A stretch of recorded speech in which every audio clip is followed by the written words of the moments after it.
Hey guys, how's it going? Now, a lot of you guys have been asking us about some of the best phones that you can buy but under a budget, and well, that's what this video is all about. This is one from GTR, and in today's video, I'll be talking about some of the best phones that you can buy just under or around rupees 15,000. I mean, if you add in the factor of some card offers. So, without wasting any time, let's just quickly jump into the list.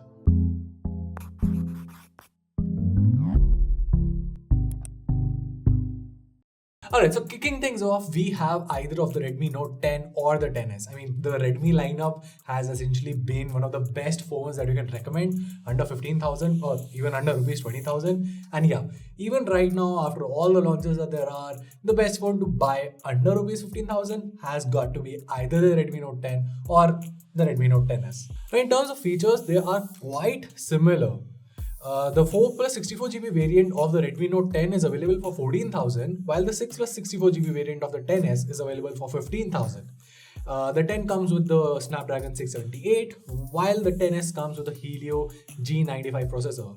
Now, they both offer 6.34-inch Full HD Plus Super AMOLED panel with a 5000 mAh battery and 33 watt of fast charging. Obviously, there is a bit of difference in terms of the camera specs, where the Redmi Note 10 comes with a 48MP primary shooter, while the 10s comes with a 62MP primary shooter, while the rest of the sensors remain the same. Now, the best part here is that these are some of the most value for money devices that offer great cameras, a great AMOLED panel, good battery backup, and there have been no issues in terms of performance. Also, the design here is something that a lot of folks really do admire, so there's that. And the only issue here is that if you don't like MIUI, well, you won't really fancy either of these phones. With that being said, one advantage that the Redmi Note 10 has over the 10s is that it has a massive support for custom ROMs out there. I mean, we are seeing some amazing Android 12 based custom ROMs out there, and if you're into that, just unlock your bootloader, install a custom ROM on your Redmi Note 10, and that should be your device good to go. Now, next up on this list, we have the Realme 8i. Now, there hasn't been any word from Realme as to when the Realme 9 series or the 9i will be launching. But yeah, even for right now, the Realme 8i remains to be a very good pick under rupees 15,000. The phone is available at a price of rupees 14,000 for the 4 plus 64GB variant, and it comes with a Helio G96 processor. You get a massive 6.6-inch Full HD Plus IPS LCD panel, which is clocked at a 120Hz refresh rate. And you get a 5000 mAh battery with 18 watts of fast charging. In terms of cameras, you get a 50MP primary sensor, and well, that's pretty much it. Those two sensors are best not spoken of. And then you get a 16MP selfie shooter as well. I think the biggest con here is that there is no ultra wide sensor here. So yeah, that feels like you're missing out on something. And also, you might fancy an AMOLED panel, which is there on the Redmi Note 10 series. And even though the Realme 8i does offer you a higher refresh rate, it's still LCD. So yeah, I mean, for under rupees 15,000, you can't really have the best of both worlds. You either have to go with 60Hz AMOLED or higher refresh rate LCD. So yeah, make your pick over there. But other than that, the 8i offers some very good features. I mean, the phone is pretty good for gaming with the Helio G96 processor, and the design here is nice too. Speaking of nice things, Realme UI is one of the most improved custom ROM skins out there. And yeah, if you're a fan of Oxygen OS and you don't like it anymore, Realme UI is a very good second alternative to that. Next up, we have one of those phones that we don't really talk about much here, but that company has been just working so hard into introducing phones that are, well, very hard to not recommend. The phone I'm talking about is the Infinix Note 11s. Now, there's also a Free Fire edition of it, but you don't really need that. The normal edition is good enough for pretty much everyone. And yeah, the phone is, well, an amazing value for money under rupees 15,000. So the 6 plus 64GB variant of the Note 11s is priced at rupees 14,000, and for that you get the Helio G96 processor with a 6.5-inch Full HD Plus IPS LCD panel tapped at 120Hz. Once again, there's a 5000 mAh battery here, but this time you get this thing with 33 watts of fast charging. As for cameras, well, once again, it's just one 50MP camera since the other two are pointless. Now, like I said, there's a Free Fire edition available of the phone as well. So yeah, as you can understand, this phone is clearly targeted towards gamers. I mean, the high screen size coupled with the high refresh rate and also the fact that this thing comes with a 180Hz touch sampling rate means that budget gamers would definitely admire this device. Obviously, the biggest con here is that, well, it's an Infinix device, so it comes with XOS, which isn't really everyone's cup of tea.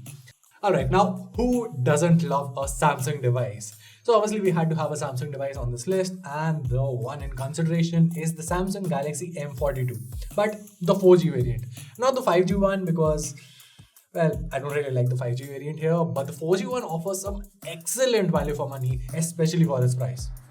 So for 15,000, you get the 4 plus 64 GB variant of the Galaxy M32. And I mean, for that price, the Helio G80 might seem like a little bit on the inferior side, but you get an amazing Super AMOLED Full HD Plus panel tapped at 90 Hz. You also get a massive 6000 mAh battery with 25 watts of fast charging, and the camera setup here is pretty capable too, with a 65 MP primary shooter and an 8 MP ultra wide sensor. I mean, look, there's no denying the fact that Samsung's panels are the best out there, and the fact that you not only get a Super AMOLED panel here but also 90 Hz of refresh rate is great.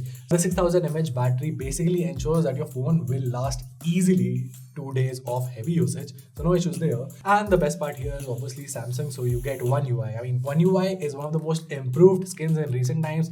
It literally feels like one of the most premium Android skins out there, and with One UI you also get added features like Alt Z and Knox security. So yeah, not only do you get a premium feeling like OS, but that's also coupled with a lot of good secure features, so that's good. The downside to this device is that, well, it comes with eMMC storage, so there might be lags here and there, especially when you're trying to launch apps. But yeah, inside apps, the performance is decent enough, so no issues there. I mean, the Helio G80 in itself is a pretty capable processor, so no issues there. Moving along, I have mentioned a lot of times about these custom Android skins, and not everyone fancies a different skin or the other, and sometimes you just want a stock Android feel, right? Well, that's where the Moto G51 comes in. Priced at rupees 15,000, you can get the 4 plus 128 GB variant of the Moto G51, which comes with the newly launched Snapdragon 480 Plus chipset. Now, we've talked about this in detail in our Moto G51 review, which you can check out from the card above or the link down below. But basically, the good part here is that you get stock Android, which comes with ThinkShield for mobile security, and you get a great HDR10 Plus display. Of course, it's LCD, but it's one of the most color accurate panels out there, and you also get support for 12 5G bands. Moving along, if 5G is one of the things that you're considering to be one of the most important features in your next smartphone purchase, and your purchase has to be under rupees 15,000, one of the best 5G phones that you can buy is the Realme Narzo 30 5G. Now, the phone is currently retailing for about 15,000 with the 4 plus 64 GB variant on the Realme store, and the phone packs in the Dimensity 700U processor. In terms of display, you get a 6.5-inch Full HD Plus IPS LCD panel that's tapped at 90 Hz, and for battery, you get a 5000 mAh battery with 18 watts of charging.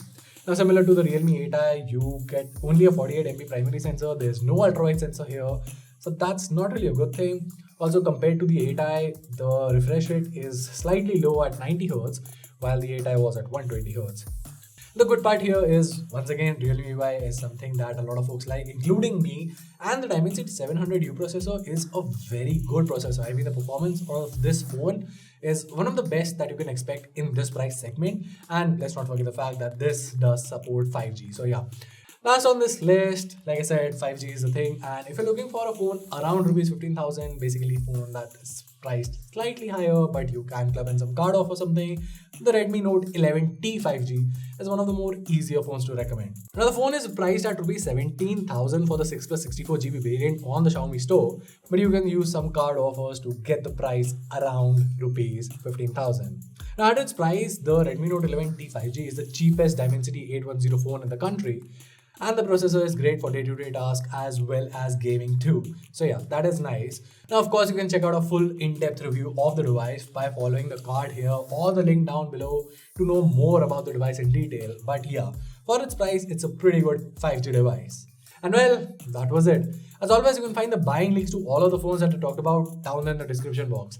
If you found this video helpful, make sure to let us know by giving us a thumbs up and subscribing to our channel for more awesome tech content, including monthly buying guides for all of the best phones. Till then, this is Juan from Guiding Tech Reviews on GTR, and I'll see you in the next one.